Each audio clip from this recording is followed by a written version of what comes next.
What's up, ladies and gentlemen? How are you all tonight? Welcome back to another episode of Phenomenal Views. I'm your host, Nick Smith, and this is my review for Jaws 2. Now, for those who don't know, Jaws 2 is obviously the sequel to Jaws 1. However, this movie is not directed by Steven Spielberg, but it is directed by Gene Schwartz. I don't know if that's how you pronounce his last name or not. I'm trying my best. And this film actually is not a bad sequel. I mean, it's not anything like Terminator 2, Judgment Day, or Empire Strikes Back. It's nothing like that, but Jaws is such an iconic movie. The second movie is not bad. It's really not bad. I mean, it's not good. It's not as good as the first one, but I don't think any Jaws sequel or any shark movie could top the first one. But anyways, I did some digging on this director, and his movies I have never watched or heard of, but he has done some episodes of Supernatural. And Supernatural is one of my favorite TV series, so it tells me that this guy does have good storytelling, or at least in my opinion, because I love Supernatural. Seasons 1 through 9, I know some people do not like Season 6. I love it. I love every single season of Supernatural. So, I like this director. This is basically the continuing story of the first one, back in Amity, where we get a lot of the same characters and some new characters. The returning characters, we get Chief Brody, played by Roy Schneider. We get his wife, Ellen Brody. We get his son, Mike, who is a little older in this movie. This movie takes place 4 years after the first one. So Amity has had a good 4 years. No more shark attacks, no nothing. With this film, it deals with how when things start going wrong, Brody starts to put things together. His son is a 17-year-old who's trying to hook up with this girl, and he's wanting to do anything to hook up with her and have a chance with her, while everyone else in town, or everyone else who runs the town, is not wanting to hear anything about the shark. This movie, a lot of the people in charge of the town go through a stage of denial, and Brody knows it. But we actually find out a little bit more about one character. We find out more about what Ellen does. Ellen works with the people in the town, so like she's involved with like the mayor and this other guy who they show in the first film, and his wife is on the board as well. It's her job to like take tourists around the island and stuff like that. And so I thought that was pretty good. You know, they gave us more with Ellen, and they give us more with these characters. I like the characters in this movie. But anyways, the beginning of this movie actually doesn't start out like the first one does. I mean, it does, but at the same time, it doesn't. Let me explain. In the first film, we get the POV of the shark, but it's the Jaws theme music. You know, it's the it's like, oh, things are gonna go down. This is really dangerous. It sets the premise of something bad is in the water. With the second movie, it actually starts with a different score. It doesn't start off with the Jaws theme right away. And, like, they really set in the peacefulness that the island of Amity has been given. As soon as the music starts, like, you don't feel like danger. You don't feel like anything bad's going to happen. You feel like, okay, this is a different setting. And it goes to the movie starts with these divers who are just taking underwater pictures. They take pictures of the Orca, which is the boat that Brody and them went on to go kill the shark. But when they're taking these pictures, Jaws comes out of nowhere. And before the diver with the camera dies, he manages to snap a picture of the shark. So with this, we are then introduced to Roy Schneider, who of course reprises his role as Chief Brody. He's going to this event for Ellen because it's the grand opening of this new hotel. And we are introduced to this new character named Tina, who actually does take a big... She doesn't really have anything big to do with the movie, but she's not one of those characters that if you took her out, it wouldn't be the same movie. It kind of would, but they would have to redo some things. But she cuts the ribbon to the new hotel, and of course we see the mayor and all them and like how they're enjoying all this, and there's already some tension between Brody and this one character. So they don't like each other at all. And So after this, it still shows some of the island, and it shows like what Mike's doing, how him and his friends all the time are going sailing. Throughout the movie, that's all he does. He sails, but they say in the movie that he's wanting a job. They don't have him say it, but they mention it, that he's wanting a job, but he wants to also enjoy his summer. So after he goes sailing for a couple times, the dad's like, okay, no, you're grounded. I got you a job all summer. You wanted a job, you got one. And there's tension between father and son in this movie. It's the whole 17-year-old thing. It's kind of like, look, son, I'm trying to do something. At least give me a break. But Mike's all, okay, let me explain. There is a scene in this movie where he doesn't want Mike going out on the water anymore because something odd has happened. And so, like, he is basically saying, look, I want you to come back with me. I don't want you to go out anymore on the water today. Not after this that happened. And Mike's like, yeah, but Dad, I got a date, why can't I go out? He's basically trying to stay out with his friends so he can get with this girl. But his dad's like, look, give me a break here. My hands are tied. I really need your help. Give me a break. And, he's going through the whole rebellious phase. It's kind of like John and Laurie Strode from Halloween H2O. John is a rebel, whereas his mother was not. But that's an entirely different movie. So we get some suspicion with the missing divers, but also throughout this whole entire film, there is a power line that is going through the ocean. And so when the first victim dies of the shark, that creates suspicion. But let me tell you about that first. We get the classic beach scene. People in the ocean and everything. Everything's all peace and quiet, or not peace and quiet, but everyone's having a good time. So we then see this water skier and her mom, and when she's on the ski, Jaws attacks her. She goes missing. The mom goes back to look for her.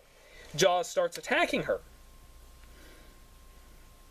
Now, she could have gotten in the front seat of the boat and just drove away and could have gotten to shore, but she freaked out. So when Jaws got on the boat, or when he crashed through the boat so many times, when he crashed through the hole, he could get on the boat, the mom shoots a flare on him and it burns him, but it also blows up the ship. So Brody orders for his men, or for his staff, to go on the ocean and drag and try to see if they can find anything. They find this power line, and that sets that up. But after this happens, this kind of starts to create suspicion. The next suspicious thing is when they find a killer whale dead on the beach. And, it's not just like, it's not that it just washed up on the beach, but it's got a bite in its face. Like, a part of its face is missing. And they get someone from the Oceanographic Institute to examine it, and the bite is about the same as they say in the first movie. Because Matt Hooper in the first movie is like, you've still got a shark out there with a bite about this big. And so when they determine how big the bite is, Brody starts saying, look, I think a great white might have done this. But the lady's like, well, what makes you think there might be one in these waters? And then he starts saying how he's had experience with sharks. And some of the things he knows, like how sharks are attracted by blood or by splashing. And this woman brings up a new tactic. She says, well, they're also attracted by sound. Any sound that's not familiar to them, or any irregular sound, they will go and look at it. They will go inspect it. So with this, he starts getting suspicious, to where he goes to the mayor, and the mayor has not changed. This character has not changed. It's the whole entire it's the same thing. He starts telling them about like how he has 2 people dead.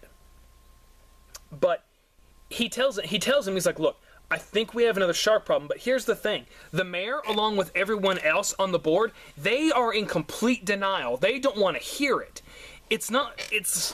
I keep comparing it to Piranha 3D because, like how the town, like how that town depends on spring break for their basically survival. Amity survives on the summer. They depend on the summer to survive. And so when Brody starts saying, I think we might have another shark problem, they don't want to hear it. They don't care. They're like, look, we've had peace for 4 years. They don't say this, but it's implied. They're like, look, we've had peace for 4 years. It's going to stay that way. We're not going to tell anyone about this shark. I don't care what you say. There's no shark. And Brody actually, because no one else is going to step up and do something about it, Brody being the chief of police, Roy Schneider, this character, is an awesome character, and he's like, okay, fine, you're not going to do anything about it? I will. He goes to the fact of, like, when they're on the beach, he's in a shark tower, but they don't want anyone knowing that's what he's doing. But before that, there was a scene where Brody actually has to walk in the water. And this was actually kind of creepy, because when Brody's actually walking in the water, they kind of hint at that Jaws could come after him. And because where Brody in the first film didn't like going near the water, after his experience, it doesn't bug him as much, but he prefers to not go in the water at all. It's like, it doesn't bug him that much, but he would prefer not to. So he goes out and he finds a piece of the ship and he finds a dead body. And he makes these special kind of bullets that I guess are supposed to kill sharks. Now, one thing that I found out that was not a good thing in this movie was when he's talking to the mayor, he's like, look, I don't just have the divers, but I've got 2 water skiers, I've got 2 people who are dead, and this guy's like, a tragedy, yes. But it's a boating accident, but their boat's still missing. And the mayor just happens to say this one line.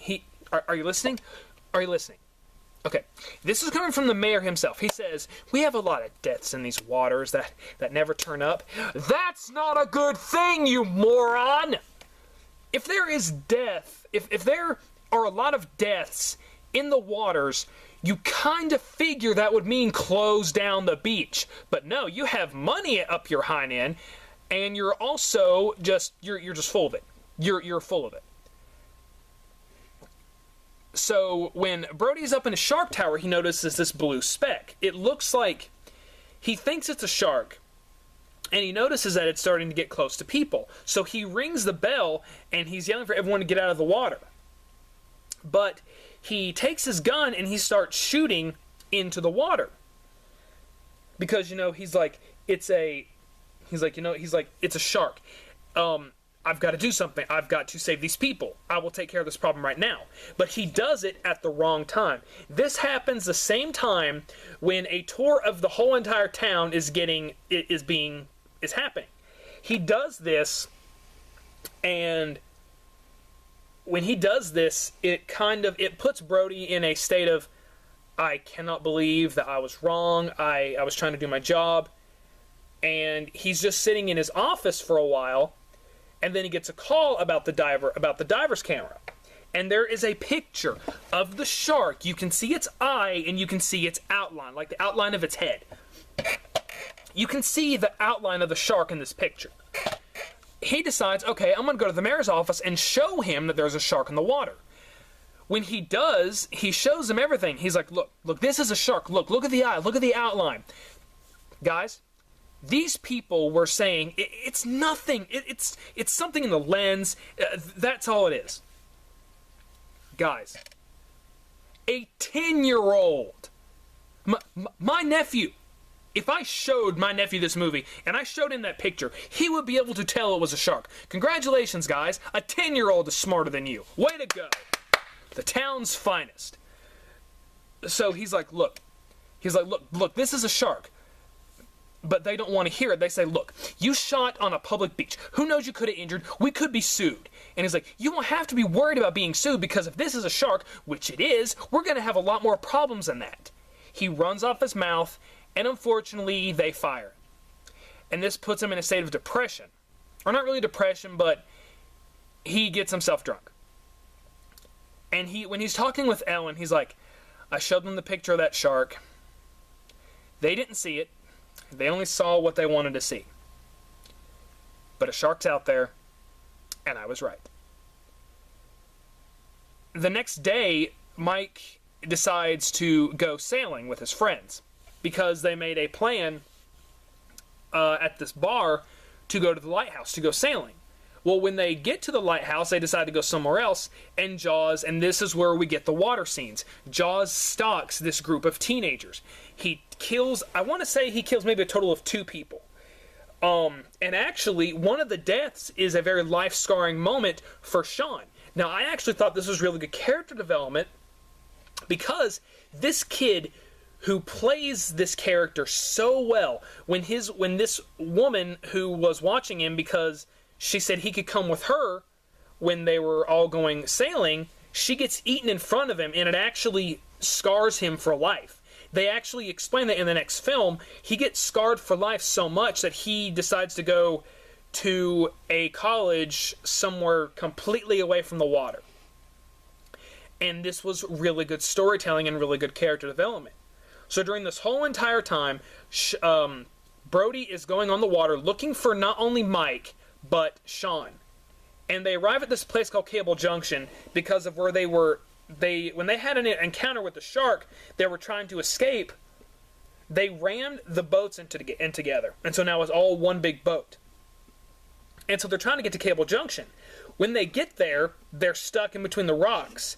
Brody finds them, but every time he tries to save them, the shark attacks. So he decides he's going to use this hook that is in the boat to pull them to the island, or to pull them to the island. But he puts it in reverse, and it pulls up this power line. So he remembers back to the woman saying that sharks are attracted by sound. And when he figures out that it's a power line, he gets on a raft and he distracts the shark. The shark is attacking Sean and the others, so he distracts it and he hits it with a wooden paddle. And it distracts the shark. And Jaws is coming after the noise. And it sees the power line. Brody gets it to open its mouth, bite down on the power line, and Jaws is electrocuted. And the movie ends with them all being rescued, and after watching the movie, like, for my 1500th time, this movie is not bad. I mean, it's not as good as the first one, but it still has a lot of the same characters. It has a lot of new characters, but they are important to the story.